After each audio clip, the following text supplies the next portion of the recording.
مرحبا وأهلا فيكم بقناتي. اليوم رح شارك معكم وصفة سويس رول كيك بمكونين 2 فقط، طريقة مضمونة سهلة وبسيطة والطعم ولا أطيب من هيك. سويس رول قطني مثل القطن، ناعم كتير وهش وبيدوب بالتم ذوبان. رح نبلش مباشرة بطريقة التحضير. أول شي رح نحتاج لإناء، راح أحتاج ل6 من البيضات إذا كان حجما طبيعي. هلا أنا البيض اللي كنت عم استخدمه كان حجمه صغير، لهيك حطيت 7 بيضات. راح أترك كل المقادير بصندوق الوصف. أول شي راح بلش أفصل البيض لأنه راح أحتاج فقط لبياض البيض فقط بدون الصفار.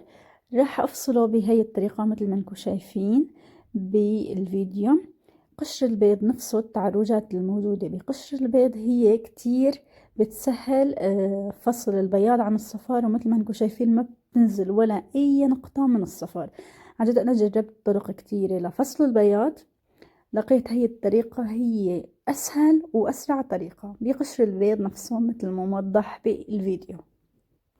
والبيض صبايا لازم يكون بارد، يعني من البراد مباشرة منطلعه وبنستخدمه، ما منحطه لبين ما ياخد من حرارة المطبخ أو الغرفة مثل لما بنعمل الكيك العادي. لا، بهي بهذا الكيك أو هذا السويس رول رح نحتاج إنه يكون البيض بارد. من البراد بنستخدمه مباشرة. هلا بعد ما انتهيت من الفصل رح أحط هيك ذرة ملح أو شوي من الملح على بياض البيض، ورح بلش أخفقه بالخفاقة الكهربائية. وأنا عم أخفقه تدريجيا رح أضيف عليه كوب من السكر البودرة بشكل تدريجي مثل ما موضح بالفيديو. هلا بالنسبة لخفق البياض رح نخفق تقريبا حوالي ربع ساعة. رح نضل نخفق لحتى نحصل على قوام نفس قوام الكريمة. مثل ما بنخفق الكريمة كيف بتصير عنا قوام كريمي ومتماسك، لازم نحصل هيك على نفس القوام. رح ضيف كمان ظرف من الفانيليا، أو فيكم تستخدموا كبديل برش الليمون الناعم.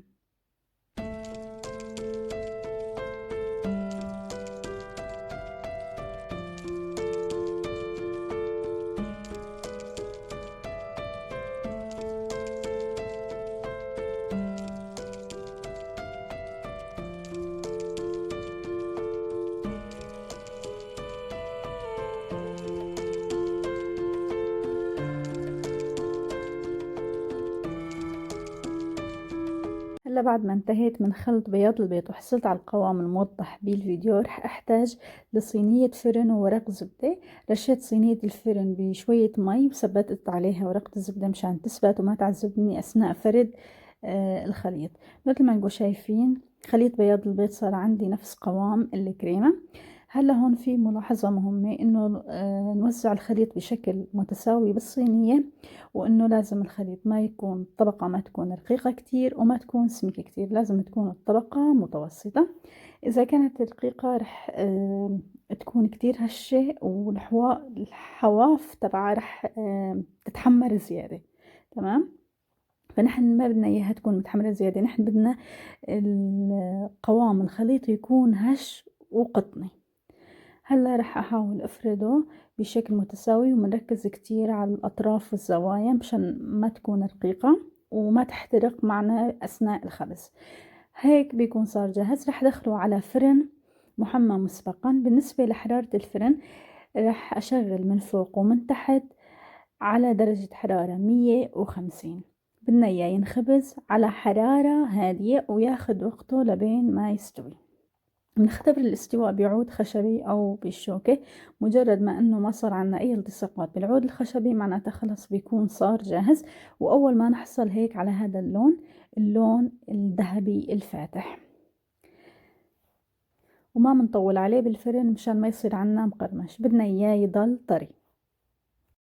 هلا رح أرفع السويس رول من صينية الفرن مشان يبرد، ورح انقله على ورق زبدة تاني. رح اجيب ورقة تانية ورح احاول انقله بكل هدوء. رح يصير عندي الطرف السفلي علوي والطرف العلوي سفلي. يعني نحن لما رح نحشيه بالكريمة رح نحشيه على هذا الطرف اللي قلبناه عليه، يعني الطرف اللي كان بالفرن كان الطرف السفلي. هلا هيك بعد ما نقلته بهذا الشكل رح ارفع ورق الزبدة عنه بكل هدوء. مثل ما انكم شايفين، شوفوا هون الحرف عندي كانت شوي رقيقة، كيف صارت تحملت أكتر من الأجزاء التانية. هلا بعد ما أرفعه مثل ما انكم ملاحظين هو كتير هش، يعني من كتر ما انه هش حتى شوي اجا منه على ورق الزبدة. هلا شلت هون عندي هدول شوي الأطراف متحمرين زيادة، رح أشيل ما لن أي داعي، رح أتخلص منه. وهيك هلا بنعيفه لبين ما يبرد لحاله بالمطبخ، لبين ما نقطع الفواكه ونحضر الكريمة رح يكون جاهز. هلا هون بالنسبة لحشو السويس رول، حشو اختياري وذوق شخصي. أنا رح أحشي بالفواكه، رح أقطع نصف موزة و3 حبات فراولة وحبة كيوي، وطبعا رح أحشي بالكريمة. الذوق بيضل بيرجع لكم، فيكو تحشوا بالمربى، فيكو تحشوا بالفواكه، أو فيكو تكتفوا بس بالكريمة، ممكن تحشوا بالشوكولا. هذا ذوق شخصي وبيرجع لكم، وفي كتير اختيارات انتو حرين بانه تختاروا اي شي بتحبوه. الخيارات كتيرة وكلها تعطي طعمة طيبة. هلا هون فيكم تستخدموا كريمة راما او فيكم تستخدموا كريم شانتي. انا رح استخدم الاثنين، فيكم تستخدموا نوع واحد. رح احط ظرفين من كريمة شانتي. كريمة شانتي كل ظرف 75 جرام، رح احط ظرفين، رح احط عليهن كوب من الحليب البارد، ورح اخفقن لحتى تتماسك عندي الكريمة. هلا بالنسبة لكريم شانتي هو بيكون حلاوته ظاهرة، لهيك أنا بحب حط معه كريمة راما. كريمة راما بتجي دسمة، وبحس هيك بتعطي على طعمة القشطة. وعن جد هن إذا انتوا جربوه بتخلطوهم مع بعض، كريم شانتي مع كريمة راما، بيطلع الطعم كتير طيب كأنه حاطين معهن قشطة. هلا هي كريمة راما بالنسبة لاستخدامها بتحطوها بالثلاجة قبل الاستخدام بحوالي ربع ساعة، وبعدين بتخضوها وبتنزلوها وبتبلشوا فيها خلط. حطيت عليها، هي بتكون خالية من السكر، حطيت بس ملعقة من السكر البودرة، ما بدي أكتر من هيك لأنه بالأساس كريم شانتيه حلو. هلا خلطتهم مع بعضهم هي وكريم شانتيه، وحصلت على هذا القوام، والطعم كان كتير كتير لذيذ. هون بعد ما برد عندي السويس رول، رح بلش احشي. رح احشي مثل ما موضح بالفيديو كمان، طبقة متوسطة، ما منكتر وما بتكون يعني انه ما تكون كتير قليلة، وكمان ما تكون كتير مشان لما نلف السويس رول ما تطلع على برا. واهم شي بنحاول انه قدر الامكان تكون متساوية.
بعد ما حشيته بالكريمة والفواكه المحضرة مسبقا، لفيته بهدوء مثل ما موضح بالفيديو، وهذا كان شكله بعد اللف.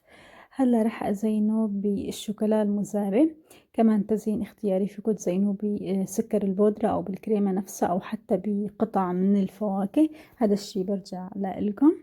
وهون بعد ما قطعته مثل ما انكم ملاحظين السويس رول كتير كتير قطني وكتير ناعم، طعمته كتير طيبة.